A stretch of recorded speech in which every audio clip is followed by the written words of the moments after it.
Lunch veggies for this week, we have zucchini, eggplant, pumpkin, more zucchinis, as well as mushrooms with purple cabbage. Roasted okra with sweet bell peppers, caramelized onions, and lastly, we have steamed tomatoes. Lunch proteins, we have ground beef and we have prawns with salmon pieces. Guys, welcome back to my channel and welcome back to this week's meal prep. For this week, we are just going to prepare lunch veggies and lunch proteins because last week we had a bit of a situation, a hospital situation with a family member. And so we had to attend to that. We did not get to our dinner meal. So there's 3 dinner meals still left that we will consume this week. And therefore, we just need to prepare lunch veggies and lunch proteins because we have depleted all that. For today, we are going to prepare our trusty roasted eggplant and zucchinis, okra with sweet peppers, and then I'm also going to do a mushroom and purple cabbage. So yeah, let's get started. As you know, roasted veggies goes into the oven and the okra I will roast on the stovetop. So first and foremost, we need a tablespoon of olive oil in our pan. Then we just want to rub our veggies in our olive oil, and it's glistening so beautiful with just 1 tablespoon of olive oil. You do not need more olive oil.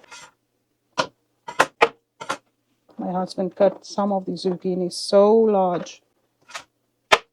There is our zucchini in olive oil. Now I'm going to sprinkle it with salt and pepper lightly. Always make your mixture of salt and pepper. Have that ready. Some coriander powder and some thyme leaves just for nice fragrance. In this pan, ready for the oven.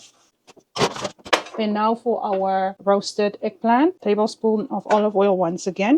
Now we're going to put our eggplant in. Again, let's rub the olive oil on our eggplant. Salt and pepper. And then just some thyme leaves in the oven. And our first lunch veggies are in the oven. Guys, before we move on, so we have our eggplant, and next to our eggplant I am going to put pumpkin pieces and just roast the pumpkin with the eggplant. I do not have another oven pan, that's why I have to go with what I have. And I don't want to waste time, and so I just want everything to roast together. Our veggies are done. Doesn't it just look so incredible? You just want to eat it. It smells good, it looks good. I just love veggies. Guys, as you know, I do not waste time in the kitchen. While my veggies are in the oven, I am making veggies also on the stovetop. And so now we're going to start our okra, and we want 1 tablespoon of olive oil, 1 tablespoon of coriander seeds, half a tablespoon of cumin seeds, and 1 teaspoon of cayenne pepper. And now we're going to cook these seeds on high for 30 seconds to 1 minute, and make sure we stir them. So now our seeds are starting to smoke, and now we want to put in our okra. And remember, we want to toss it and stir this through until the okra is nicely roasted. And you cook on high heat. Okay, but our okra is nice and charred. There's a nice char on it. And now we're going to add our sweet peppers. Put a nice char on your sweet peppers, and then the dish is done. And keep stirring, most importantly. Remember, the entire pan is so hot, so everything is going to get a nice char. That's why you have to continually stir. Guys, I almost forgot a dash of sugar, brown sugar, so half a teaspoon of brown sugar. That is going to bring out the taste so lovely in these veggies. Guys, you add a dash of sugar, don't forget that. And you just continue stir, and you will see the veggies will get charred. The dish is done. First and foremost, guys, that dinner was so delectable. It was absolutely fantastic.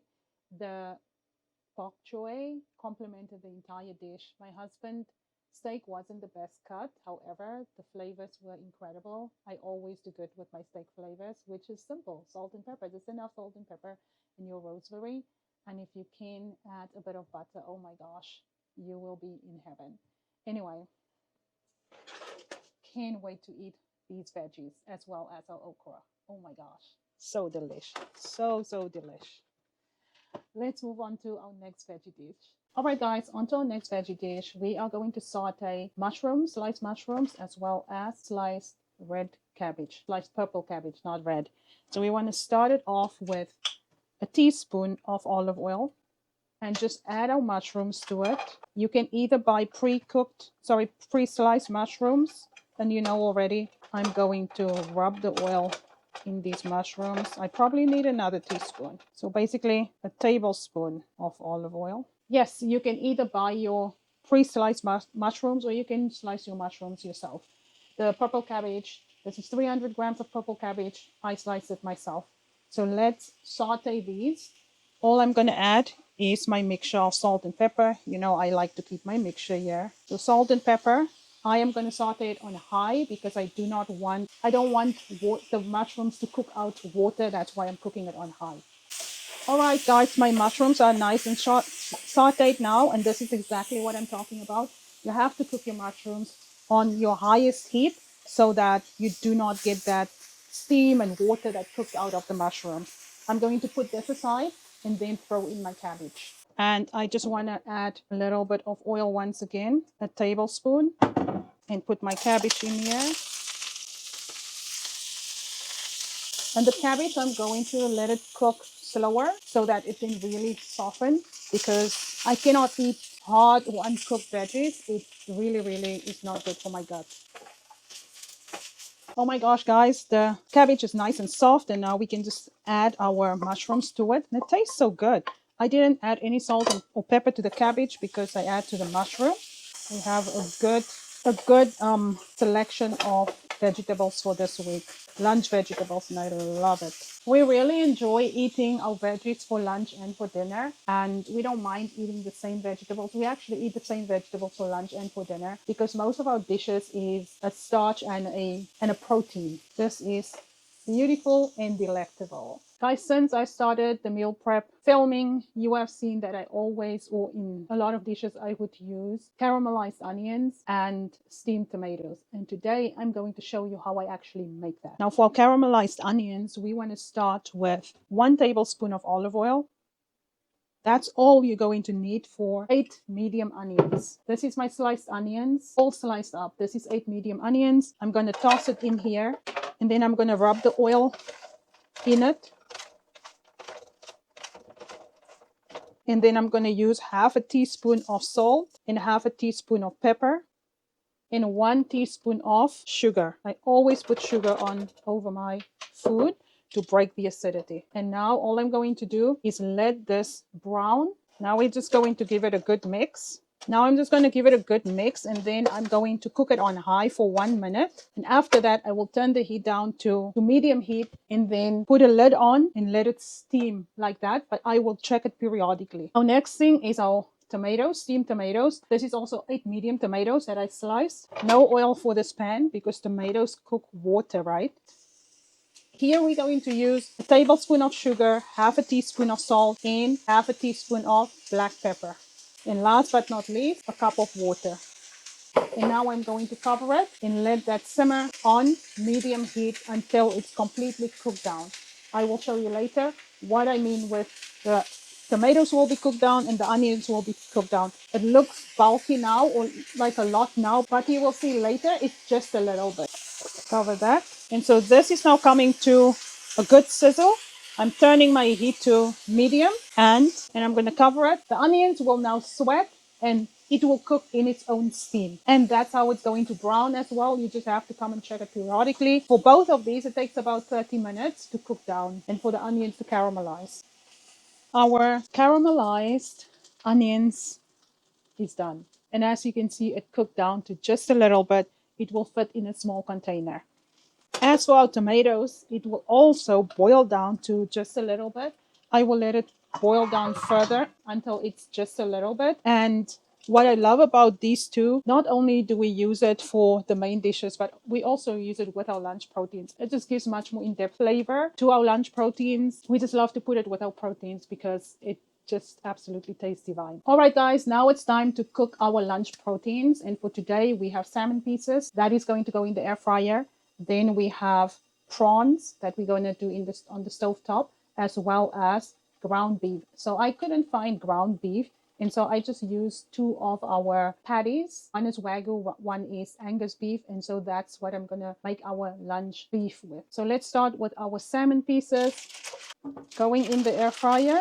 Simply on parchment paper. And all you want to do is salt and pepper it. Once again, I'm using my mix of salt and pepper because you want to sprinkle the salt and pepper a little bit over your salmon pieces.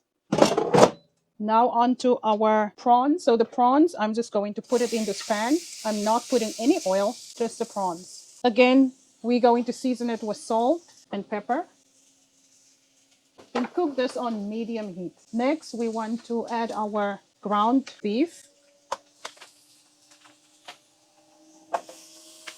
You want to add some salt and pepper, a tablespoon of coriander powder, and half a tablespoon of cumin powder. No oil for these two. And as you know, I am going to beat this into taco meat, working the spices into the beef. And as you can see here, it cooks on its own. It doesn't need oil because we already added oil to our veggies, and I do not want to add oil to every dish. And at the end of the day, we eat a lot of oil, and that contributes highly to your calories. Be very careful of the amount of oil, especially olive oil, that you use in your dishes. Olive oil is healthy, but if you want to lose weight or maintain your weight, you do not want to cook with a lot of oil. Every meal or every dish does not need oil. You can also use olive oil cooking spray. You will still use less olive oil than actual olive oil. Our proteins, our lunch proteins are done. Look at all the oil that meat rendered. That's why you don't need oil when you cook meat. And even for the prawns, it doesn't have oil, but it doesn't need oil to cook it. Yes, I use the same utensil for the prawns and for the meat. We're going to eat it. So these are done. The only one that we're waiting for now is our salmon pieces in the air fryer. And I cook it in the air fryer also to get rid of that extra oil because salmon also have a lot of oil. And what I love about having the air fryer plus my stove, I can get all the proteins going in one go. I do not have to wait for one thing or one appliance after the other. All the proteins just go at once. That is our lunch proteins and lunch veggies. I really enjoyed doing this today, and it took me 2 hours to do this. Like I said to you guys, for the main dishes, that takes 2 hours. 4 main dishes, that's going to take you 2 hours prep and cooking. The same with your lunch proteins and your lunch veggies. For me, it takes 2 hours. As you can see, I prepare a lot of veggies for us. And I'm actually starting to think maybe I should have a day just for my lunch proteins and lunch veggies, and a day for my main dishes, because then I don't feel tired or I don't become a bit edgy. Not that I've become edgy, I can do it in one day, but I think it's a lot to be 4 hours on your feet. Then again, I shouldn't complain, because if you think about medical practitioners, they are for hours and hours on their feet and they never complain. So, okay, I mean, I'm going to do it in one day. Now that I'm thinking it through, no, I can do it in one day. I'm not going to complain about it. The fact that I can keep my family healthy, myself and my family healthy, I take much pride in that. And I've done it for so many years. Like I said before, I can do it. I can continue. And so, folks, these are all our lunch proteins and veggies for the week. And I shall be back next week with dinner dishes as well as lunch and protein dishes. Thank you once again for watching.